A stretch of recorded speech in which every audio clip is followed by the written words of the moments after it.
Hey everyone, Fire here, and today we're going to be talking about the surprising profitability of Harbinger. Due to all the changes to how loot works this league, especially with league mechanics, I decided to test everything from scratch, doing an 80 map test, and we did this on stream, and we discovered that quantity is actually very strong for Harbinger loot nowadays. 73% quant was giving us approximately just over double the amount of loot as opposed to 0% quant.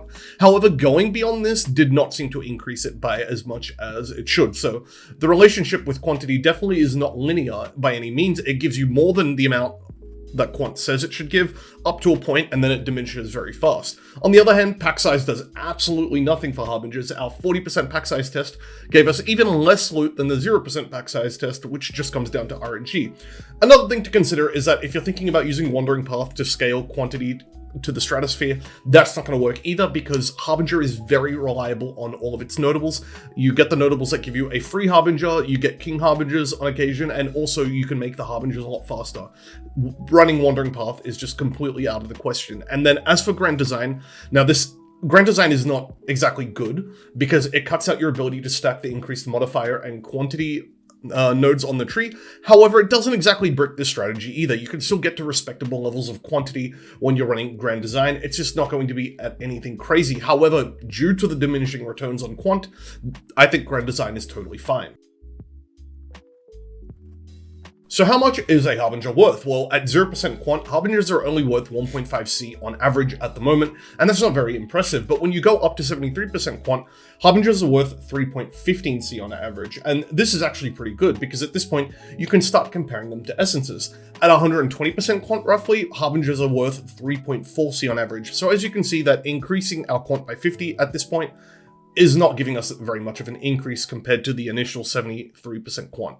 Now, I think that Polished Harbinger and the Harbinger Sexton is the best combination to run this. It ends up costing you approximately 3C per map, and you make 18C worth of profit on average. I think you really need to think of Harbinger in the same frame of mind that you think of an Essence. Harbinger loot is far more consistent. On average, it's a little better. Compared to your League starter, you're going to be killing Harbingers a lot faster. I think Harbinger really is underappreciated right now. I don't know that it's like a top 3 mechanic or anything close to that. It doesn't come close to Expedition or Harvest and things like that, but there are a lot of strategies out there where you can just slot Harbinger in. It will make your maps take only a little bit more time to complete, but the amount of extra loot you're getting per map is definitely, without a doubt, worth it.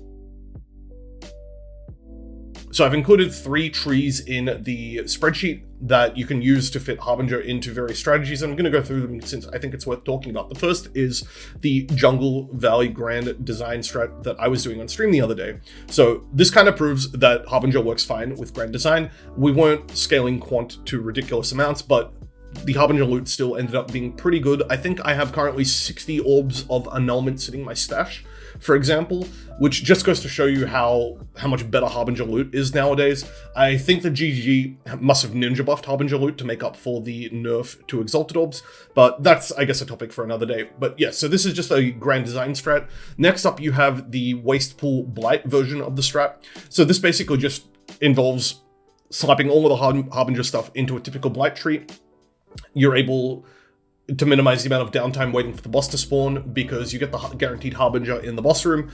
So yeah, very straightforward there. And then also is a Legion and Ritual tree that I've included Harbinger in. Now, the reason I picked these mechanics in particular is because Legion, Ritual, and Blight are all examples of mechanics that don't want to run Wandering Path and they don't want to run Grand Design. They like their notables and they like their small passives, and they need to run all of them, and Harbinger kind of works the same way in that it wants its notables and it wants the small passives you can get on the tree along the way that increase quant and modifier effect. If you like this video, give me a like, comment, and subscribe, and I will see you guys next time.